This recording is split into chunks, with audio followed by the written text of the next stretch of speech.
Sagittarius Sun and Rising. Welcome to a video on the transit of Jupiter in the sign of Aries, which will be happening for a certain period of 2022 as well as 2023.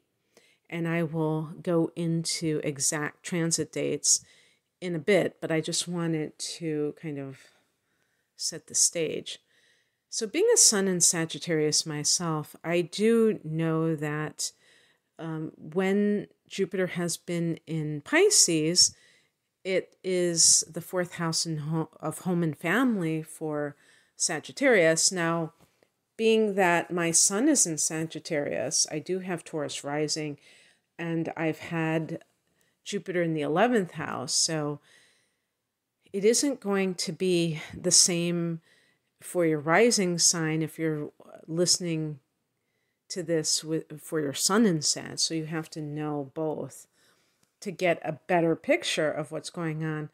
But even just for my Sun sign, it's like Jupiter in Pisces, in the fourth house of home and family. It has been, I would say, overall, not as comfortable a place because water energy tends to be quite emotional, and water puts out the fire in Sag. So we can feel this sense of not being as energized and all of that good stuff, inspired, or what's another thing that fire represents? Feeling that sense of freedom, exhilaration, that joy.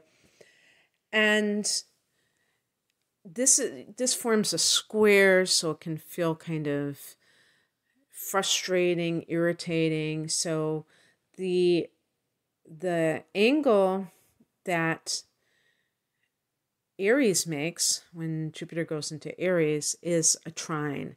That's the best one of all. If we want to label something, better, best, or negative and then good and best, we would say that the trine is the best in terms of manifestation, in terms of ease. And so I'm definitely looking forward to that as a Sag Sun sign. So this is going to be the 5th house, and it's going to begin on May 10th, 2022. So I'm recording this, let's see, how many days before that? About 6 days before that. I started doing some of the other Jupiter transit readings earlier in the month of, I don't know, March or April. But now we're really getting up close to it, so I've got to get cracking here. So this is going to be the 5th house, and this is the house of love, romance, and creativity. But also speculation. So, gambling is associated with the 5th house, but be very careful because Jupiter can get overly confident. So you might have a win, and then you just bet the farm, and then you lose bigly. Or big league. So be very careful with that, but also investments stock-wise, same thing, because I consider that gambling. Be very careful that whatever it is that you're gambling, you can afford to lose if you choose to gamble at all. I meant to say invest, but maybe that was a Freudian slip. Before I continue, I just want to give a shout out to cafeastrology.com, where I'm deriving this information from. I really like this site for getting my ephemeris for the year and other things. They have some great information on there if you're looking for anything connected to astrological stuff, details, info. So in terms of love, for those people who are single, this can be meeting somebody that is a significant individual.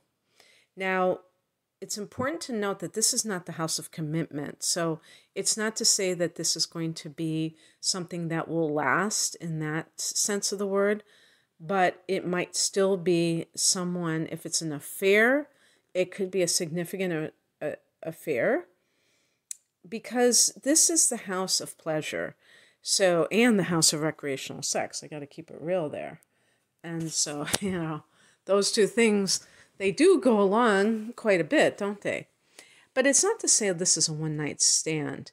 This is like, you might not feel like you want to be committing in the first place. So it's not even about that. Jupiter is about freedom. And Jupiter can also give us more confidence. So the interesting thing about what I was saying about commitment is that sometimes people commit out of insecurity because they want to lock somebody up so that they can, have them forever. So that is not necessarily indicating confidence if you want to be in a relationship. It all depends on your circumstances. Maybe you've come out of a long-term marriage or other committed partnership and you just want to enjoy romance without having to put a ring on it or have some kind of expectations. That's what I mean by freedom. And that's another thing too, is that your idea of love can expand. You can have like a sense of it being about more than just somebody, some kind of partnership. Ownership. Because if you are someone who has your sun in Taurus and maybe you have Sag rising, you might have that side to yourself, but at the end of the day, you might be kind of a possessive person, especially if you have Venus in Taurus as well. Or maybe you have Cancer. Let me see. Can you have Venus in Taurus if you have Sun in Cancer? Yeah, you can. And you just have that clingy quality. And there's that side of you that knows what you're doing, but you just feel like you can't help yourself. And this can help you to expand your view of love. Because I don't know if I had this, I was going to say this cheesy poster from the 70s. Some of you know what I'm talking about, where it said, if something is meant to be for you, it will, like if you open your hands and let it fly away, it'll come back or something like that. And if it's not meant for you, it'll just fly away. I don't know.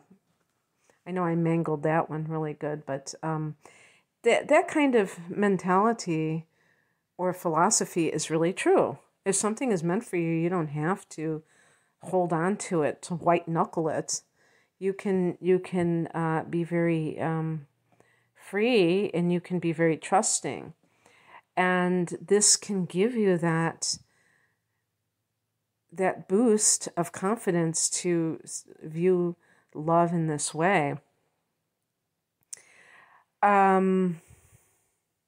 But in general, because you might be enjoying just things in life altogether more, that may be a situation where somebody that you meet is a great, I was going to say partner in crime, but partner in pleasure, where you are doing fun things together and you have similar interests maybe, and that makes it easy for you to pick activities that you both enjoy. And that can be anything from sporting events to artistic, plays and concerts. And the fifth house is also your hobbies. So this might be a time that you really find you expand your hobbies, and that expands your fun in your downtime. Because, quite frankly, I think that a lot of people, especially with computer stuff, it can be very tempting and easy to get distracted and entertained by stuff that you're watching on YouTube or things like that, movies, cat videos. I'm just talking about myself, or animal videos. And yet, if you really invest time in a hobby, your fulfillment level might be a lot greater than just watching videos all the time. Of course, listen to my videos or watch them. But you know what I mean. So these kinds of things can be fulfilling, and they expand your life. That's the point of Jupiter. And now they mentioned taking a vacation. Not quite sure. Oh, maybe travel, because Jupiter can be connected to travel. And this would be traveling for pleasure. This is not a work trip, but also, if you are artistic, this can be a year where you're more prolific, where you might benefit financially from your art and also make a name for yourself. More people hearing about you, and maybe you get a lucky break. Jupiter can be about luck, and that helps you to put the word out about your abilities. And let's see, anything else? I think I pretty well covered it. The 5th house is supposed to be the business that you own. So that might be the time during this transit where you are looking into that or launching it. Let's talk about dates now. May 10th, 2022 is when Jupiter officially goes into Aries. Then we have a retrograde period starting on July 28th, and that's when Jupiter has gotten to 8 degrees of Aries. So now it's going to travel backwards. And then on October 28th, so that's 3 months later, I think, yeah. Jupiter is going to go back into Pisces. It's actually going to be on the 27th of October if you're in the Midwest or the left coast. That is because it's happening, at 1:09 a.m. Eastern Standard Time. And then in December, and I think it's pretty late in the year, let's see. Yeah, on the 20th of December, Jupiter's going back into Aries. So it's already direct, going back into Aries. And the significance of that is it's right before the winter solstice or summer solstice in the southern hemisphere. So that's interesting because we're also having a new moon in Capricorn on the 23rd of the month. It's a very intense, or to me, very important period of time right around Christmas time of 2022 because of these transits. And then in 2023, I think that's where I kind of didn't talk about it enough when I was doing the other signs. I'm not entirely sure because Jupiter is going to have to go through all of Aries during this time. It's going to come out of its shadow in February of 2023. It's going to come out fully right around the 14th or 15th of February of 2023. And so Jupiter will continue its transit through the sign of Aries all the way until May of 2023, specifically on May 16th when it goes into Taurus.